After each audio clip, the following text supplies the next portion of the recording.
your favorite shopping destination, Value Zone Hypermart. ఇప్పుడు మన అమీర్పేట్లో pillar number 1081 వద్ద.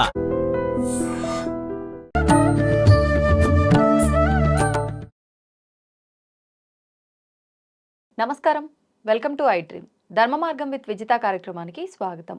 ప్రస్తుతం మనతో పాటు ఉన్న వ్యక్తి గురించి చెప్పాలి అని అంటే, సాధారణంగా ముందు అసలు ఈ మధ్య కాలంలో మంత్రం, జపం వీటి గురించి మనం ఏం మాట్లాడుకుంటున్నాము, అసలు నిజంగా ఎంతవరకు నమ్ముతున్నాము, నిజంగా ఈ జపం కానీ మంత్రం కానీ చేస్తే ఫలితం ఉంటుందా, ఇలాంటి అపనమ్మకాలు, సందేహాలు ఎన్నెన్నో ఉన్నాయి. కానీ ఇప్పుడు మన ముందున్న వ్యక్తి గురించి ముందుగా చెప్పాలి అంటే, ఆయన మహాలక్ష్మి దీక్ష జపం 1 కోటి మంత్ర దీక్ష కంప్లీట్ చేసుకున్నారు. గాయత్రి మంత్ర జపం 1 కోటి కంప్లీట్ చేసుకున్నారు. ఈ విధంగా ఆయన ఒక క్రియాయోగిగా 25 సంవత్సరాల నుంచి ఉన్నారు. నిజంగా ఆయనకు మించి ఈ మంత్ర దీక్షల గురించి కానివ్వండి, ఈ జపాల గురించి కానివ్వండి, ఇంకెవ్వరూ అంత బాగా చెప్పలేరేమో అనిపించింది. అందుకే వారినే కూర్చోబెట్టాను నా ముందర ఈరోజు. ఆ విషయాలన్నీ మీ అందరికీ సవివరంగా వివరించేందుకు గాను ఇంకెందుకండి ఆలస్యం, వారెవరు అనంటే ఆదూరి ఉదయ్ భాస్కర్ గారు. వారితో మాట్లాడి వివరంగా తెలుసుకునే ప్రయత్నం చేద్దాం. నమస్తే అండి. నమస్కారం అండి. ఖడ్గమాల స్తోత్రం యొక్క వివరణ, ఇది మనం చేసుకోవటం వల్ల ఎటువంటి ఫలితం ఉంటుందో వివరించండి. తప్పకుండా. ఇది లలితా సహస్రనామం బ్రహ్మ విద్య అంటారు, శ్రీ విద్య అంటారు. అందులోని 4 భాగాల్లో ఈ ఖడ్గమాల అనేటువంటిది ఒక విభాగం. అంటే అష్టోత్తరము 108 నామాలది ఒకటి, సహస్రనామాలు ఎలాగున్నాయి మహాయాగము, అంతర్యాగం అంటే మంత్రంతో చేసే దాన్ని అంతర్యాగం అంటారు, దానికి త్రిశతి పంచదశి మంత్రము. ఇకపోతే రహోయాగ క్రమారాజ్య అని లలితా సహస్రనామంలో ఒక నామం వస్తుంది. ఏంటండి ఈ రహోయాగము అని అడిగితే దాన్నే క్రియాయోగం అంటారు. అందుకని లలితా సహస్రనామం ద్వారా కూడా అందరూ క్రియాయోగం ఆచరించుకోవచ్చు. ఓకే, తెలియదు ఇప్పటివరకు ఎవరికి. తెలియదు. అందుకని దానికి ఒక సపరేట్గా ఈ ఖడ్గమాలకి వ్యాఖ్యానం ఉంటుంది, అంటే వివరణ. ఖడ్గమాల నామాలు 108 నామాలు ఉంటాయి. అవి కేవలం ఆ నామాలని పఠించినా కూడా 9 సార్లు చేయాలి ఖడ్గమాలని.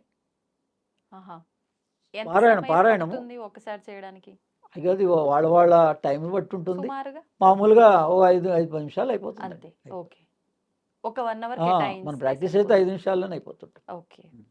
అదే దాన్ని క్యాసెట్ పెట్టుకొని మనం ఎంతసేపు అన్నా మరి అవసరాన్ని బట్టి వాళ్ళకి 9 రోజుల్లో ఫలితం కావాలి అన్న వాళ్ళు ముఖ్యంగా ఈ నవరాత్రుల్లో మాత్రం 9 సార్లు, రోజుకి 9 సార్లుగా పారాయణ చేస్తారు. అదొక నియమం.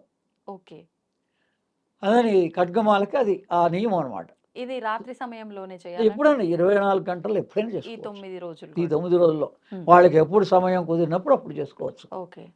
రోజు 9 సార్లుగా చేసి అమ్మవారిని ప్రార్థన చేస్తే మనకి ఏ కష్టం ఉన్నామో ఆ కష్టం నుంచి బయటపడేస్తుంది.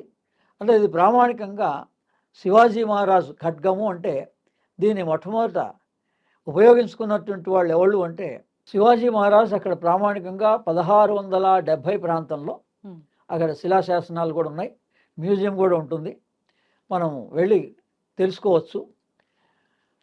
సమర్థ రామదాస్ వాళ్ళ గురువు ఆజ్ఞానుసారంగా ఆయన ఒక నవరాత్రులు అక్కడ చేస్తే ఆ అమ్మవారు ఆయన ఖడ్గాన్ని బహుకరించింది. అది ప్రామాణికం. అందుకని రాజు కాబట్టి ఆయన ఖడ్గం అడిగాడు. మనకేంటంటే మన సమస్యల్ని ఖడ్గంలాగా ఛేదిస్తుంది అని అర్థం. ఖడ్గమాల అంటే త్రికోణమాల అంటారు, ఖడ్గమాల అంటే. ఇది యోగ ధ్యాన పద్ధతిలో క్రియాయోగానికి సంబంధించినటువంటిది. ఈ నామాల్లో ఆయా రహస్యాలన్నీ ఉన్నాయి ఈ ఖడ్గమాల నామంలో. దీంట్లో ఓం ఐం హ్రీం శ్రీం ఐం క్లీం సౌం ఔం నమ త్రిపుర సుందరియే మొట్టమొదటి నామమే మంత్రం ఇచ్చేసారు ఖడ్గమాల్లో. అంటే ఇది బీజాక్షర మంత్రమా? ఖడ్గమాల్లో నామమే, మొట్టమొదటి నామమే మంత్రం. దానికి ముందు ధ్యాన శ్లోకంలో చివరి లైన్లో ఉంటుంది మూలమంత్రం పఠేత్ అని, యథాశక్తి మూలమంత్రం పఠేత్ అని ఉంటుంది. ఏం మంత్రాన్ని పఠించాలి? మన ధ్యాన శ్లోకం చదువుతున్నాడు, చివరి లైన్లో రాసి ఉంటుంది యథాశక్తి మూలమంత్రం. యథాశక్తి మీకు ఎంత శక్తి ఉంటే అంత చదువుకోవచ్చు అని. కానీ ఏ మంత్రం అంటే మొదటి నామమే, ఖడ్గమాలలోని మొట్టమొదటి నామం. ఓం ఐం హ్రీం శ్రీం ఐం క్లీం సౌం ఔం నమ త్రిపుర సుందరియే. ఆ తర్వాత నుంచి ఈ మంత్రం చేసుకున్నటువంటి వాళ్ళు కొంతకాలం అయిన తర్వాత దీన్ని షడంగములు అంటారు. అంటే వివరాత్మకంగా మంత్రానికి అంగాలు ఉంటాయి, షడంగాలని 6. దాన్ని న్యాసము అంటారు. న్యాసపూర్వకంగా మంత్రాన్ని ఉపదేశం తీసుకోవడం గురు ద్వారా, అది అప్పుడు పరిపూర్ణం అవుతుంది అనమాట. మొదట మామూలుగా నియమంగా అక్కర్లేదు, చదువుకోవచ్చు. 9 సార్లు చదువుకొని మన కష్టం నుంచి బయటపడవచ్చు. ఆ తర్వాత మళ్ళీ ఓ గురువు దగ్గరికి వెళ్ళి ఏమంటే ఈ మంత్రాన్ని నేను కొన్ని రోజుల నుంచి చేయాలనిపించింది, ఉపదేశంగా తీసుకొని ఆ తర్వాత షడంగములు 6 ఏంటంటే ఆ నామాల్లోనే వస్తుంది. నెక్స్ట్ నామమే హృదయాదేవి, శిరోదేవి, శిఖాదేవి, నేత్రదేవి, కవచదేవి, అస్త్రదేవి. ఇవి 6 నామాలు. ఇది ఖడ్గమాల యొక్క ముఖ్యమైన ఉపయోగము, అందులో తెలుసుకోవలసినటువంటి విషయం. ఏంటంటే ఖడ్గమాల యొక్క ప్రయోజనం అంటే, ఏ మంత్రం గొప్పదో, ఏదో కావచ్చు మంత్రం, దానికి 6 అంగాలు ఉంటాయి న్యాసపూర్వకంగా. ఆ న్యాసాలని ఇందులో వివరాత్మకంగా అమ్మవారు ఇచ్చింది. అంటే అమ్మవారిని ఎక్కడ పూజించాలి, మొట్టమొదటి ఎలా పూజించాలి? హృదయాదేవి, హృదయంలో నువ్వు అమ్మవారిని ధ్యానించు. అందుకని ఇది యోగ ధ్యాన క్రియాయోగ సంబంధమైనటువంటిది ఖడ్గమాల. అందుకని ఎవరు ఇంట్రెస్టెడ్గా ఉన్నారో క్రియాయోగం కానీ ధ్యానం కానీ వాళ్ళందరూ ఈ ఖడ్గమాల నామాల్ని చదువుకుంటూ ఉండొచ్చు. ఆ తర్వాత గురు ద్వారా ఈ మంత్రాన్ని స్వీకరించవచ్చు. ఆ తర్వాత ఈ అంగాల్ని కూడా స్వీకరించి దాంట్లో ఆ రహస్యాలన్నీ ఉన్నాయి. అంటే హృదయంలో ఎలా ప్రాణాయామపూర్వకంగా కుంభకం చేయాలి, హృదయాదేవి అంటే హృదయ కుంభకం, శిరోదేవి అంటే శిరోభాగంలో కుంభకం చేయడం. యోగంలో కదా ప్రాణాయామం, యోగ పద్ధతిలో దీన్ని ఎలా ఆచరించాలి అనే రహస్యాలన్నీ అందులో ఈ 6 నామాల్లో 6 వివరాల్లో ఉన్నాయి. చివరికి మనకేంటి, సమాధి స్థితిని ప్రాప్తిస్తుంది.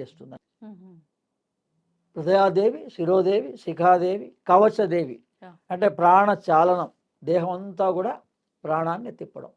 ఇంకా ఆఖరిస్తే అంటే మామూలుగా మనము శ్వాసని, ఇది శ్వాస అంటున్నాం, కానీ లోపల ఒక ప్రాణం ఉంటేనే ఈ శ్వాస నడుస్తుంది. మీరు ప్రాణాయామం చేయగా మీకు లోపల ప్రాణం ఎక్కడుందో తెలుస్తుంది. ఇంకా అప్పుడు ఆ ప్రాణాన్ని మంత్రపూర్వకంగా తిప్పుతారనమాట, బీజాక్షర రూపంగా తిప్పుతారు. మంత్రం మొత్తం తిప్పుతారు, లేదా ఒక్కొక్క బీజాక్షరం ఉన్నాయి కదా, బీజాక్షరాలు ఉన్నాయి కదా ఒక్కొక్క చక్రానికి. యా, రా, లా, వా అని లకారం ఒక మూలాధార బీజాక్షరం. ఆ విధంగా ప్రాణాన్ని మన దేహం, అంటే ఇప్పుడు మీకు కాలు తిమిరెక్కింది, ఈ కాళ్ళ దగ్గర ప్రాణచాలనం లేదు. అందుకని మీరు భావిస్తూ మంత్రాన్ని, మనస్సుని, బీజాక్షరాన్ని అక్కడ దాకా తీసుకెళ్తే ప్రాణం అక్కడ ప్రసరింపబడుతుంది. అంటే మన ఆరోగ్య ప్రకారంగా కూడా అలా చేసుకోవచ్చు. ఈ విధంగా ఖడ్గమాలని క్రియాయోగ పద్ధతిలో ఉపయోగించుకోవడానికి రహస్యంగా అమ్మవారి శ్రీ విద్యలోనే క్రియాయోగాన్ని ఇచ్చింది. దాని లలితా సహస్రనామంలో రహోయాగ క్రమారాధ్య, తర్వాత అంతర్ముఖ సమారాధ్య, బహిర్ముఖ సుదుర్లభ అంది. అంటే బయట ఏదో మనం అవసరం కోసం అమ్మా అని ఒకసారి 2 సార్లు అడగాలి. ఇంకా ఆ తర్వాత యోగ ధ్యాన పద్ధతిలోనే జీవితకాలం ఆచరించుకోవాలి. కష్టం ఉన్నప్పుడు ఎప్పుడైనా మళ్ళీ అత్యంత కష్టం ఉన్నప్పుడు బహిర్గతంగా అమ్మవారిని పూజించుకోండి. కానీ మీరు ఎప్పుడూ కూడా ఈ రకమైనటువంటి దాన్ని యోగ ధ్యానంలో ఉపయోగించుకుంటే మంచిది. ధన్యవాదాలు. And for more videos, please subscribe to iDream. Please subscribe to iDream. Please subscribe iDream. And please subscribe to iDream. For more videos, subscribe to iDream. please like, share and subscribe to the channel. Congratulations, iDream. Subscribe to iDream. Subscribe to iDream. So subscribe to iDream Media. iDream ki iDream team andarki huge congratulations. Please subscribe iDream Media. Please subscribe to iDream. Subscribe iDream. Please subscribe to iDream. iDream అంటే నా కళల ఛానల్ను subscribe చేసుకున్న నోరు తిరుగుతలేదు, మీరైతే గంట గుర్తు కొట్టండి. For more such videos, please subscribe to iDream. Subscribe to iDream. Please subscribe to iDream. Please subscribe iDream Media. Please do subscribe to iDream. Please subscribe to iDream Media. For best entertainment and information, please subscribe iDream. And don't forget to subscribe to iDream.